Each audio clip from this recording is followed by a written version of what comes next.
Bonjour à tous et à toutes, bienvenue sur la chaîne des petits passages. Aujourd'hui dans la rubrique Ils ont osé, je vais vous présenter Léa et c'est surtout elle qui va nous présenter les changements qu'elle a mis en place dans sa vie pour une vie plus épanouissante où elle se sent beaucoup plus libre. Bonjour Léa. Salut. Alors tu vas nous expliquer un petit peu ton parcours de vie qui m'a semblé intéressant et qui m'a donné envie de partager aux auditeurs. Ça marche. Alors du coup, moi, à la base, je suis ingénieure en environnement, donc un travail derrière un ordinateur en bureau d'études qui faisait du sens, mais qui m'a fait beaucoup souffrir, notamment au moment du Covid, où je me suis retrouvée seule chez moi, derrière mon ordinateur, et là, ça a été plus compliqué. Et donc j'ai quitté tout ça. J'y reviendrai sûrement par la suite, mais en tout cas, j'ai eu besoin de faire une pause. Dans tout ça et d'être au contact plus, on va dire, des éléments et de choses plus matérielles aussi par rapport à mon corps, aussi de travailler plus avec mon corps physiquement que d'être derrière un écran d'ordinateur et d'avoir des tendinites à la main avec la souris. J'avais envie de travailler plus dans le corps. Et moi je viens d'un milieu où on pratiquait pas mal la voile étant enfant et du coup j'ai eu envie de tester les mondes de la mer et les métiers de la mer. Donc, je me suis formée pour être matelot. Je me suis donné l'opportunité de faire ça. J'avais mis un peu d'argent de côté, donc quand j'étais ingénieure, pendant 3 ans j'ai travaillé, j'ai mis de l'argent de côté, donc ça m'a donné une liberté financière. Et aussi j'ai réussi à obtenir une rupture conventionnelle. Donc, voilà. Et la formation de matelot était aussi financée par la région. Donc en fait j'ai pu, financièrement j'ai eu une grande chance. Voilà. Et aussi donc des allocations chômage qui t'ont permis de faire la transition. Oui, alors il y a eu quand même 1 an de dépression où j'ai pas fait grand chose et le chômage m'a juste permis de vivre une année après le burn-out que j'avais fait au travail. Ouais, donc attends, là je fais juste une petite pause.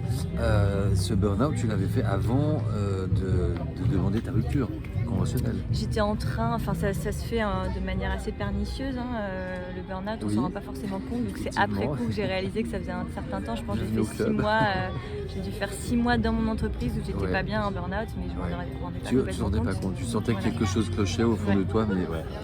Donc du coup, je commençais à envisager de faire quelque chose de différent, mais je pense que le Covid et se retrouver vraiment seule derrière mon écran d'ordinateur, là je me mettais vraiment à pleurer tous les jours toute seule derrière mon écran, donc là ça a déclenché ça, et donc il a fallu encore peut-être 2 mois pour réussir à négocier la rupture conventionnelle, donc je suis restée dans ma structure encore peut-être 2 mois en souffrance, donc c'était assez dur, mais j'ai réussi à obtenir la rupture conventionnelle. Tu n'as pas été en arrêt en fait pour ce burn-out, ni de façon préventive. J'ai eu quelques arrêts, mais c'était pas très long, c'était peut-être 1 semaine ou 2 semaines pour par-ci te par-là, reposer. Épuisée, mais sinon c'était pas C'est ce que j'appelle les arrêts préventifs avant le burn-out justement. Ce qui est une possibilité pour tout un chacun, toi qui est derrière ton écran, avant de craquer, pense à te mettre en arrêt, parce que se mettre en arrêt, ça ne veut pas dire profiter du système, c'est juste être arrêté par son médecin pour des raisons médicales justifiées.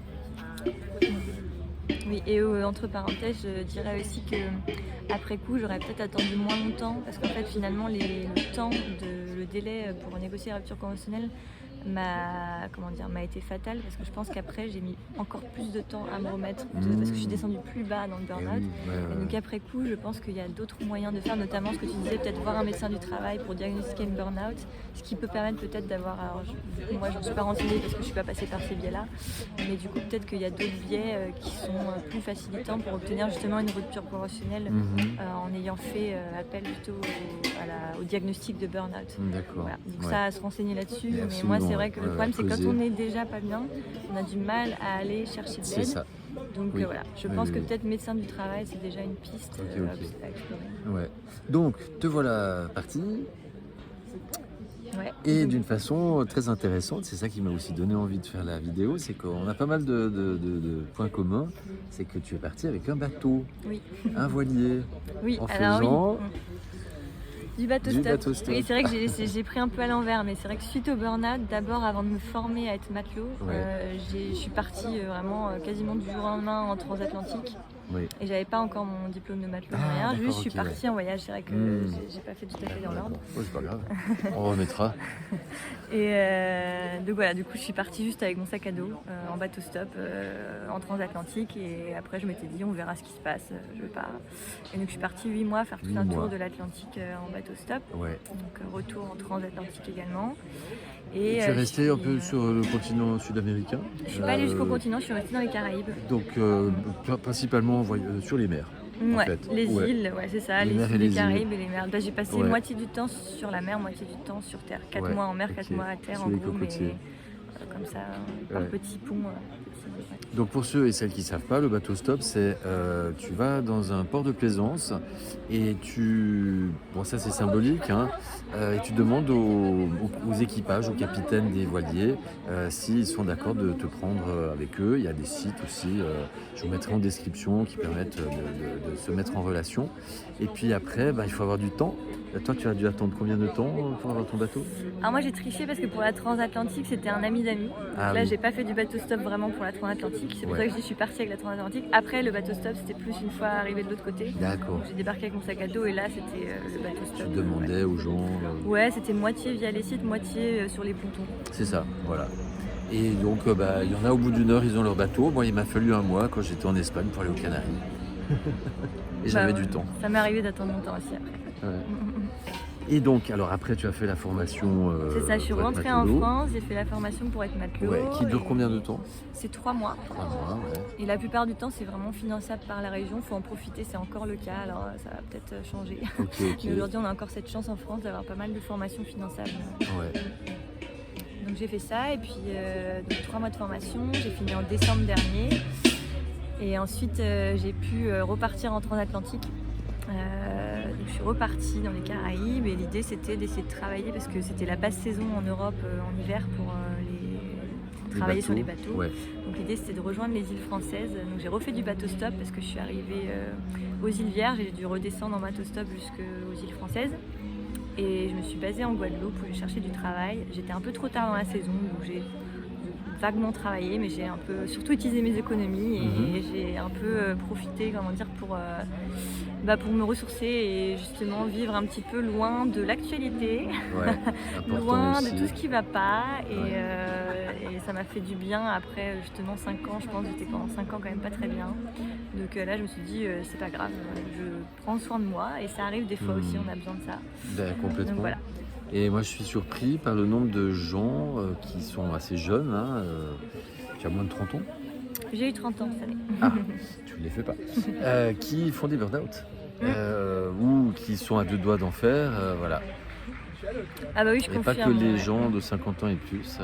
Bah du coup moi quand j'ai fait mon burn-out à 27 ans, en sortant de mon école d'ingénieur, dans mon groupe de 5 copines, on était peut-être 2 en burn-out et autour de moi j'en avais des cercles plus larges, j'en entendais beaucoup aussi à 27 ans, premier boulot. Ouais. Donc, oui. Eh ben dis donc, prenez soin de vous les jeunes, hein. Attendez pas de craquer. Et alors maintenant, donc, te voilà de retour en France et que fais-tu de tes journées? Entre deux festivals des croissances, parce que je vous ai pas dit mais on est toujours au festival des croissances ici. D'où les petites paillettes. C'est ça.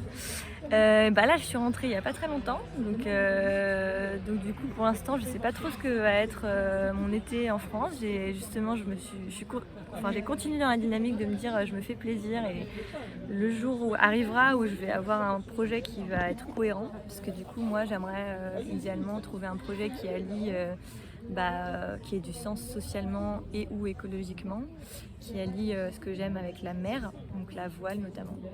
Et étant ingénieur, je me dis que je peux être en capacité de monter un projet ou il y a quelque chose à faire. Mais pour l'instant, j'attends que les rencontres, que ce qui doit arriver arrive. Donc voilà, j'essaie de pas trop me flageller aussi, que pour l'instant ça soit pas là. Donc en attendant, je trouve des embarquements des fois bénévoles sur des bateaux classiques, des vieux gréements, par les contacts que j'ai. Je trouve peut-être du boulot à droite à gauche. Enfin, je suis en train de chercher une transatlantique pour retourner dans les Caraïbes, ça m'a quand même bien plu. Okay. Donc là je suis en train de chercher une transatlantique pour la rentrée, donc c'est à partir d'octobre. Ouais. Et du coup l'idée c'est qu'en Guadeloupe j'ai trouvé justement plein d'associations qui font des choses assez chouettes en lien avec justement l'intégration sociale par la voile, l'écologie aussi pour le fret à la voile, l'approvisionnement des îles. Ouais. Donc il y a plein de choses à faire. Donc j'aimerais bien me baser en Guadeloupe au moins 1 an, parce que c'est un environnement qui me plaît pas mal. Ouais. On le sent dans la façon dont tu as d'en parler, tu te sens appelé. Ouais, j'aime beaucoup. Et ici en France, pour que les gens puissent s'imaginer comment ils pourraient faire, si tu veux répondre, hein, tu te loges de quelle façon et tu le finances comment? Alors là, pour l'instant, je suis retournée entre chez les potes, les canapés des potes. Des fois, je fais du couchsurfing. Ouais. J'aime bien. Le couchsurfing, c'est tu vas chez quelqu'un qui te loge gratuitement. Et l'idée, c'est que toi, en tant que membre du site Couchsurfing, tu proposes aussi la même chose Oui, quand tu as un logement. quand tu peux, mais c'est pas une obligation, dans le sens, c'est pas un échange direct comme voilà, ça peut se faire ultérieurement ou jamais finalement. Oui. C'est un engagement moral. Oui. Et puis surtout qu'en fait, on se rend compte à Couchsurfing qu'en fait, c'est souvent on apporte à la personne, même quand la personne elle nous héberge, on a l'impression qu'on lui doit quelque chose, mais souvent les personnes qui hébergent sont contentes d'héberger aussi. Donc c'est un échange qui se fait, qui est pas pécunier, mais qui est assez incroyable. Ouais, moi, à chaque fois, moi j'adore, à chaque fois Ouais. les rencontres sont incroyables. Okay. Donc voilà, donc c'est ça. Et j'ai aussi la chance d'avoir des parents qui sont propriétaires, qui peuvent aussi me loger si besoin. Donc ça, c'est une grande chance que tout le monde n'a pas. Pour remplir l'estomac, les économies. Là, c'est encore les économies. Okay. Et j'ai à nouveau du chômage. Alors, je sais pas d'où ça sort. J'espère qu'ils vont l'État pas... français fait des miracles. Ils vont pas me le réclamer. Non, j'ai retravaillé quand même. Attention au risque d'indu. Non, mais j'ai pas précisé que quand même, entre-temps, j'ai retravaillé. J'ai eu la chance d'avoir... parce que dans mon métier d'ingénieur, ça existe encore très peu parce que je travaille dans le domaine de l'environnement au niveau de l'urbanisme. Donc, c'est des projets en général qui durent sur 10 ans. Ouais. Donc, c'est encore souvent le modèle de CDI. Mais je commence à, moi, essayer de créer des nouvelles manières de travailler de manière plus ponctuelle. Donc là, par exemple, avec une structure avec qui j'avais déjà travaillé par le passé en stage, qui me connaissait, donc ça, j'avais cette chance-là. Du coup, je leur ai dit, moi, je suis prête à travailler, mais j'ai pas envie de CDI. Est-ce que si vous avez des moments où sur 3 mois, 6 mois, vous avez besoin d'aide sur des choses ponctuelles, ce serait possible de m'appeler. Et donc, en fait, on m'a appelé, donc j'ai travaillé comme ça 6 mois, ce qui est assez inédit. Oui. Ça n'existe très peu. Ouais. Donc, ça t'a ouvert des nouveaux droits, finalement. Donc ça m'a ouvert des nouveaux droits, j'ai découvert ça, et en plus ça m'a permis de justement remettre de l'argent de côté parce que j'ai pu travailler en télétravail depuis Grenoble, qui est quand même une ville moins chère que Paris, Lyon ou Bordeaux, là où la boîte est basée de base. Donc voilà, il y a des choses possibles, faut oser. Moi j'essaie d'oser justement demander ça, ça n'existait pas, ça commence à se faire.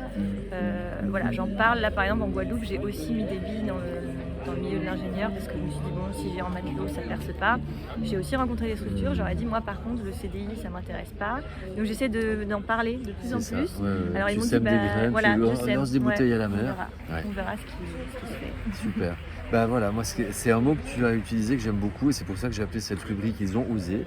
C'est que tu es sorti de ta zone de confort et tu t'es dit voilà, c'est pas comment je dis toujours, prendre un risque n'est pas courir un danger.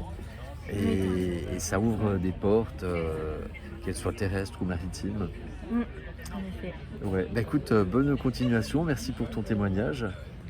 Merci à toi. Et à toujours, bon vent, comme on dit. À la prochaine. Merci Léa. Merci de votre attention. Si cette vidéo vous a semblé pertinente, merci de la partager au plus grand nombre, de laisser des commentaires, des j'aime et de vous abonner à la chaîne. Je vous dis à tout bientôt. Prenez soin de vous. Je vous aime. Les petits passages. Passage. Passage. Passage.